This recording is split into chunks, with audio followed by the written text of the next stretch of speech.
Em, Vamos a empezar con un momento de adoración al Señor y vamos a leer el Salmo 100. Les pido por favor que todos lo leamos en voz alta, ojalá una sola voz. Y dice así el Salmo 100. Cantad alegres a Dios, habitantes de toda la tierra. Servid a Jehová con alegría, venid ante su presencia con regocijo. Reconoced que Jehová es Dios. Él nos hizo y no nosotros a nosotros mismos. Pueblo suyo somos y ovejas de su prado. Entrad por sus puertas con acción de gracias, por sus atrios con alabanza.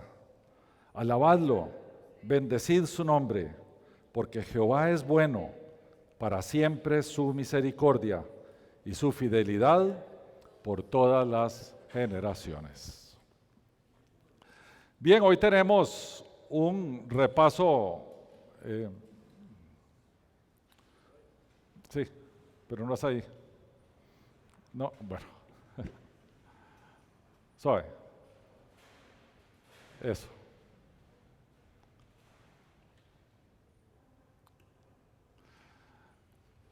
Hoy tenemos un viaje a través del tiempo.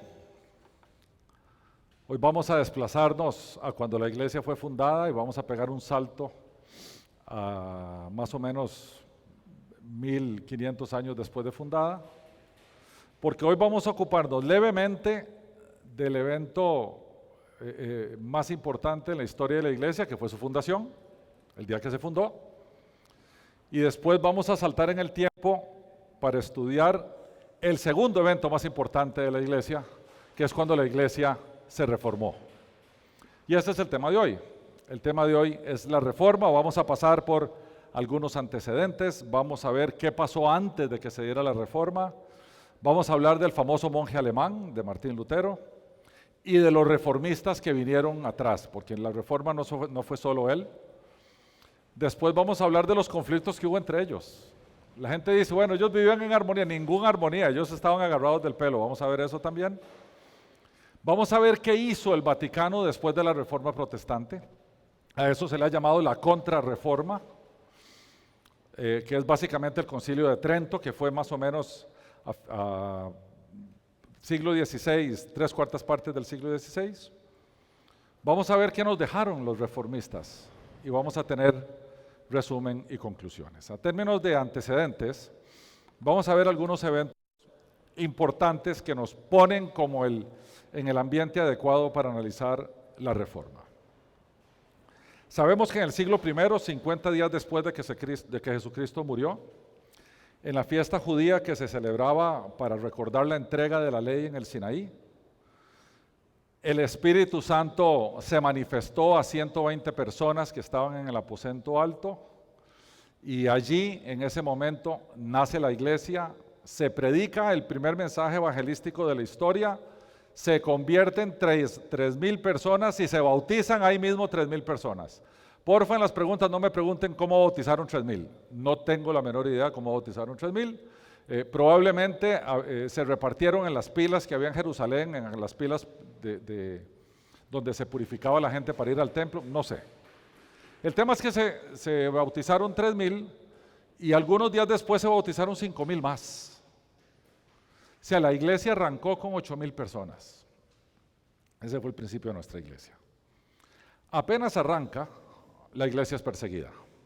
La persiguen primero los hebreos y después, con el pasar del tiempo, la persiguen los romanos.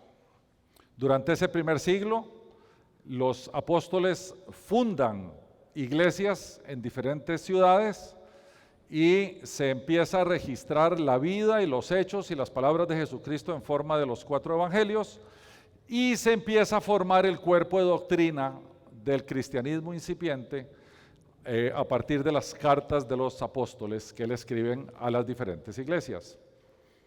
Y finalmente el canon se cierra con el libro de la revelación de Jesucristo, el Apocalipsis, que sabemos que tiene que ver con lo que pasaba en aquel tiempo, tiene que ver con lo que va a pasar después. Tiene que ver con las dos cosas.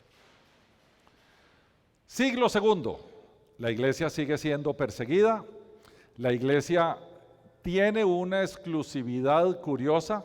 A ella solo podían pertenecer lo que ellos llamaban los santos, que no sé si nos llama la Escritura.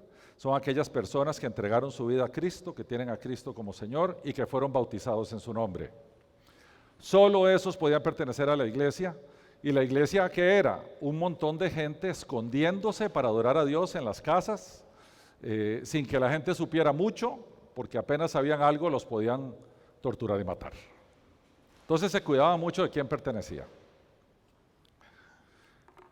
Allá en el siglo IV, resulta que Constantino, el emperador romano, él dice que ve como una señal de la cruz en el cielo cuando iba a hacer una batalla, etcétera, y él entonces decide dejar de perseguir a los cristianos, porque dice que el Dios de los cristianos lo hizo ganar esa batalla, y entonces él decide ya no perseguirlos más.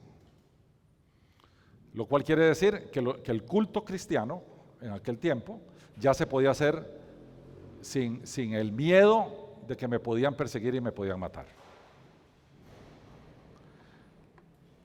Mismo siglo, año 380, el emperador Teodosio, el que le sigue a Constantino, convierte en oficial el cristianismo como religión del Imperio Romano. Aquí hay una confusión de la gente, porque la gente cree que fue Constantino el que lo oficializó, y no fue Constantino, fue el que le siguió. Fue Teodosio en el edicto de Tesalónica, y entonces aquí es donde la cosa se descompone. Porque antes, yo solo podía ser cristiano y congregarme sin miedo. Ahora se vacían los templos paganos, y ahora la gente, como para congraciarse con el emperador, los romanos gentiles empiezan a ir a los templos cristianos sin necesidad de ser bautizados y sin necesidad de entregarse a Cristo. ¿Por qué? Porque era la religión oficial del imperio. Entonces ahora tenemos en los grandes templos que antes eran paganos y ahora son cristianos, ahora tenemos trigo y cizaña. Tenemos los cristianos que sí eran cristianos, que dejaron de ser perseguidos, y ahora tenemos un grupo de gente que solo va allí porque hay que ir, ¿verdad? La religión oficial, y entonces hay que ir. Pero dentro de eso va un grupo de gente también que son la alcurnia del imperio, y entonces la cosa empieza a tomar como grandilocuencia, y entonces ya los que oficiaban los cultos empiezan a decir, ahora hay que vestirse diferentes, y aparecen las famosas sotanas, las tiaras y las cosas así, porque ahora el culto es revestido de algo más que un culto de adoración a Jesucristo. ¿Okay? Y entonces, ahora hay que tener mucho cuidado lo que se dice desde los púlpitos, porque ahora no se puede ofender a la gente. Ahí habían oficiales del imperio, ahí había gente de la realeza, había gente de todo tipo, tamaño y color. Entonces el imperio decide encargar a un tipo que se llamaba Jerónimo de Estridón a que traduzca las escrituras del griego y del hebreo al latín. ¿Por qué razón? Porque el latín era el idioma oficial del Imperio Romano. Y como la religión cristiana, comillas, era la religión oficial del Imperio Romano, entonces la Biblia tenía que estar en el idioma oficial. Entonces viene Jerónimo y traduce la Biblia al latín. Esta traducción se llama la Vulgata Latina.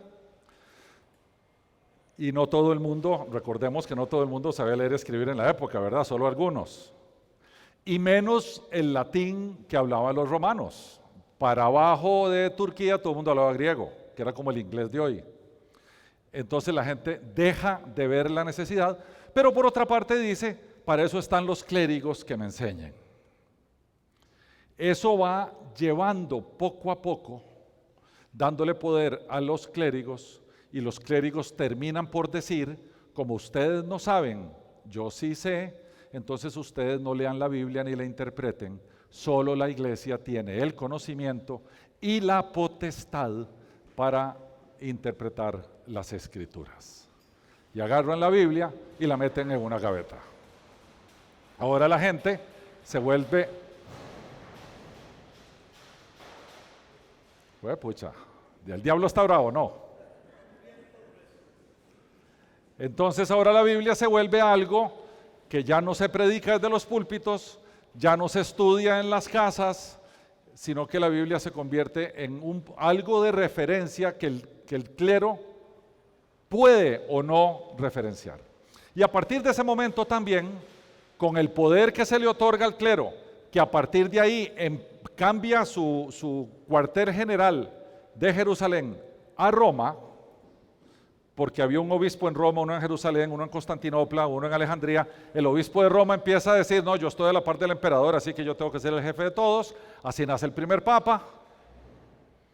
Y ahora dicen que este papa además no debería ser lejano a los apóstoles, porque los apóstoles escribieron Nuevo Testamento inspirados por el Espíritu Santo, y el papa también es inspirado por el Espíritu Santo, y por lo tanto todo lo que escriba tiene valor escritural. Entonces nacen las encíclicas, nacen las bulas papales, nacen todos los documentos que emanan de los concilios, y todos ellos vienen con estatura escritural. Y como ya la Biblia no se estudiaba, ahora lo que sí se estudia y se predica desde los púlpitos es todo ese cuerpo de documentos que hoy en día les llamamos los dogmas de la iglesia, que emitían ellos. Y al Papa, años después, cuando el Vaticano se pelea con los nobles europeos, se les ocurre decir que el Papa es infalible cuando está sentado en la silla papal. Ese se llama infalibilidad ex cátedra, cuando está sentado en la silla. Para que los nobles europeos no se pongan con mates. Yo soy infalible y ustedes no, entonces ahora tienen que dar plata, ¿verdad? Así evoluciona eso, y nos damos cuenta que va corriendo el tiempo, entramos en un proceso que históricamente se le llama el oscurantismo. Se hace todo oscuro, la gente no se educa, la gente es ignorante, y llegamos al siglo XIV, donde se rebelan los nobles y dicen, ¿por qué yo tengo que estarle dando plata a Roma? Y Roma viviendo como vive, porque vivían muy bien, y tenían miles de cosas que no viene al caso mencionar, y los nobles entonces dicen, ya no damos más plata. Entonces se rebusca de uno de los libros apócrifos, que es el segundo libro de Macabeos, donde Judas Macabeo dice que hay que orar por los soldados muertos, hay que rezar por ellos, y de ahí dicen, si hay que rezar por ellos, quiere decir que ellos están en algún lugar, y ese algún lugar debe ser donde se purgan los pecados, y entonces sacan la doctrina del purgatorio. Por eso es que los libros apócrifos son tan importantes para la Biblia católica, porque sin libros apócrifos no hay purgatorio. Entonces, aparece el purgatorio, y detrás del purgatorio, siglo XIV, detrás del purgatorio, aparece una doctrina que muy poca gente conoce, pero que ellos la usaron mucho para poder volver a sacarle plata a los nobles, que se llama el tesoro de los méritos. ¿Qué es el tesoro de los méritos? Es un banco de buenas obras, un banco donde se depositan obras buenas. Entonces ahí las primeras obras buenas que se depositan en ese banco son las de Cristo. Las segundas obras buenas que se depositan son las de la Virgen María, y el tercer grupo de obras buenas que se depositan son las de los santos que van siendo canonizados. Entonces, como Cristo, María y los santos tienen más obras buenas que malas, y entonces en el saldo queda un montón de obras buenas, esas obras buenas se depositan ahí, y cuando el Vaticano así lo manda, dice cuál es la manera para que esa obra buena se le acredite a alguien que está en el purgatorio, y por tanto el tiempo en que tiene que purgar en el purgatorio sus pecados se vaya disminuyendo. Es como que digamos, este está sufriendo, este tiene algunas cosas que le alivian el dolor, págueme 100 pesos y yo le saco una de estas obras del bueno y se la atribuyo a usted para que usted sufra menos. Eso tomó forma en las famosas indulgencias, que posteriormente usaron para construir la Basílica de San Pedro en el Vaticano.